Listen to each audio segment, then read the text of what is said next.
ಪಾಕಿಸ್ತಾನದ ಪ್ರಜೆಗಳು ಭಾರತವನ್ನ ಬಿಟ್ಟು ಹೊರಡಬೇಕು ಅನ್ನುವಂತಹ ಕಡ್ಡಾಯ ಆದೇಶ ಬಂದ ಬೆನ್ನಲ್ಲೇ ಭಾರತದಿಂದ ಮೊದಲ ಪಾಕಿಸ್ತಾನಿ ಪ್ರಜೆಯ ಗಡೀಪಾರಾಗಿದೆ. ಪಾಕಿಸ್ತಾನದ ಪ್ರಜೆ ಬೇಬಿ ಸಹೀದಾಗೆ ಭಾರತದಿಂದ ಕೋಪ್ ನೀಡಲಾಗಿದೆ. ಏಪ್ರಿಲ್ 14ನೇ ತಾರೀಕು ಸಾರ್ಕ್ ವೀಸಾದಡಿ ಭಾರತಕ್ಕೆ ಬಂದಿದ್ದ ಸಹೀದಾ ಇವತ್ತು ಸಾರ್ಕ್ ವೀಸಾ ಅಂತ್ಯ ಹಿನ್ನೆಲೆ ಪಾಕ್ಗೆ ಗಡೀಪಾರು ಮಾಡುವಂತಹ ಕೆಲಸವನ್ನ ಮಾಡಲಾಗಿದೆ.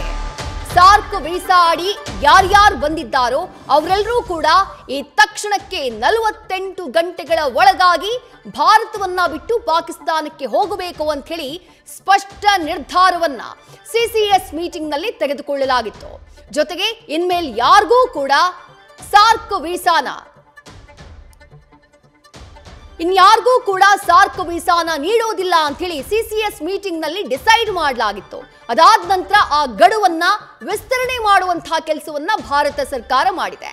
48 ಗಂಟೆಗಳ ಕಾಲಾವಕಾಶ ಏನಿತ್ತು ಅದನ್ನ ಈ ತಿಂಗಳಾಂತ್ಯದವರೆಗೂ ವಿಸ್ತರಿಸುವಂತಹ ಕೆಲಸವನ್ನ ಕೇಂದ್ರ ಸರ್ಕಾರ ಮಾಡಿದೆ. ಹಾಗಾಗಿ ಯಾರ್ಯಾರು ಪಾಕ್ ಪ್ರಜೆಗಳು ವಿಶೇಷ ವೀಸಾಗಳ ಮೇಲೆ ಭಾರತದಲ್ಲಿದ್ದಾರೋ ಅವರು ಪಾಕಿಸ್ತಾನಕ್ಕೆ ವಾಪಸ್ ಆಗಲೇಬೇಕು ಈ ತಿಂಗಳ ಅಂತ್ಯದ ಒಳಗಾಗಿ.